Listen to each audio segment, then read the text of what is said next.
दोस्तों, ये कहानी ऐसी लड़की की है जिसका एक पैर नहीं होने के बाद भी उसने माउंट एवरेस्ट फतह कर दिखाया। उसका नाम अरुणिमा सिन्हा है। उनका जन्म 1988 में हुआ था। भारत से राष्ट्रीय स्तर की पूर्व वॉलीबॉल खिलाड़ी तथा माउंट एवरेस्ट फतह करने वाली पहली भारतीय विकलांग है।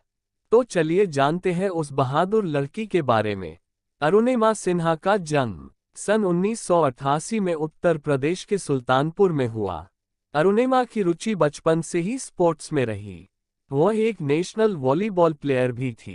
उनकी लाइफ में सब कुछ सामान्य चल रहा था, तभी उनके साथ कुछ ऐसा घटित हुआ जिसके चलते उनकी जिंदगी का इतिहास ही बदल गया। क्या थी वह घटना जिसके चलते उन्होंने नए कीर्तिमान रच दिए, आइए जानते हैं। अरुणिमा सिन्हा 11 अप्रैल 2011 को पद्मावती एक्सप्रेस से लखनऊ से दिल्ली जा रही थी। रात के लगभग 1 बजे कुछ शातिर अपराधी ट्रेन के डिब्बों में दाखिल हुए और अरुणिमा सिन्हा को अकेला देखकर उनके गले की चैन छीनने का प्रयास करने लगे, जिसका विरोध अरुणिमा सिन्हा ने किया। तो उन शातिर चोरों ने अरुणिमा सिन्हा को चलती हुई ट्रेन से बरेली के पास बाहर फेंक दिया, जिसकी वजह से अरुणिमा सिन्हा का बायां पैर पटरियों के बीच में आ जाने से कट गया। पूरी रात अरुणिमा सिन्हा कटे हुए पैर के साथ दर्द से चीखती चिल्लाती रही। लगभग 40 से 50 ट्रेन गुजरने के बाद पूरी तरह से अरुणिमा सिन्हा अपने जीवन की आस खो चुकी थी। लेकिन शायद अरुणिमा सिन्हा के जीवन के किस्मत को कुछ और ही मंजूर था। फिर लोगों को इस घटना के पता चलने के बाद इन्हें नई दिल्ली के एम्स में भर्ती कराया गया, जहां अरुणिमा सिन्हा अपने जिंदगी और मौत से लगभग 4 महीने तक लड़ती रही। और जिंदगी और मौत के जंग में अरुणिमा सिन्हा की जीत हुई। और फिर अरुणिमा सिन्हा के बाएं पैर को कृत्रिम पैर के सहारे जोड़ दिया गया। अरुणिमा सिन्हा के इस हालत को देखकर डॉक्टर भी हार मान चुके थे और उन्हें आराम करने की सलाह दे रहे थे, जबकि परिवार वाले और रिश्तेदारों के नज़र में अब अरुणिमा सिन्हा कमजोर और विकलांग हो चुकी थी। लेकिन अरुणिमा सिन्हा ने अपने हौसलों में कोई कमी नहीं आने दी और किसी के आगे खुद को बेबस और लाचार घोषित नहीं करना चाहती थी। उनके लिए हमारी तरफ से कुछ लाइन है। मंजिल मिल ही जाएगी भटकते हुए ही सही, गुमराह तो वो हैं जो घर से निकले ही नहीं। अरुणिमा यहीं नहीं रुकी। युवाओं और जीवन में किसी भी प्रकार के अभाव के चलते निराशापूर्ण जीवन जी रहे लोगों में प्रेरणा और उत्साह जगाने के लिए उन्होंने अब दुनिया के सभी 7 महाद्वीपों की सबसे ऊंची चोटियों को लांघने का लक्ष्य तय किया है। इस क्रम में वे अब तक अफ्रीका की किलिमंजारो और यूरोप की एल्ब्रुस चोटी पर तिरंगा लहरा चुकी हैं।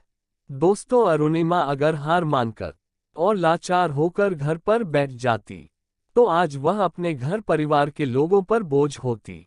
संपूर्ण जीवन उन्हें दूसरों के सहारे गुजारना पड़ता, लेकिन उनके बुलंद हौसले और आत्मविश्वास ने उन्हें टूटने से बचा लिया। दोस्तों, मुश्किलें तो हर इंसान के जीवन में आती हैं, लेकिन विजयी वही होता है जो उन मुश्किलों से बुलंद हौसलों के साथ डटकर मुकाबला करता है। अरुणिमा सिन्हा हमारे देश की शान है और हमें उनसे जीवन में आने वाले दुखों और कठिनाइयों से लड़ने की प्रेरणा लेनी चाहिए। हम तहे दिल से अरुणिमा सिन्हा को सलाम करते हैं। इस तरह अरुणिमा ने वापस लौटने में सफलता हासिल की और सभी को चौंकने पर मजबूर कर दिया।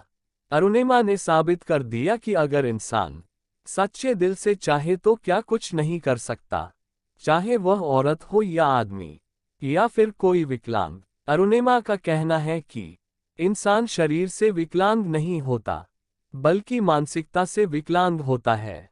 अरुणिमा की इच्छा है कि वह विश्व की सबसे ऊंची चोटियों को फतह करें, जिनमें से 4 उन्होंने सफलतापूर्वक फतह कर ली है।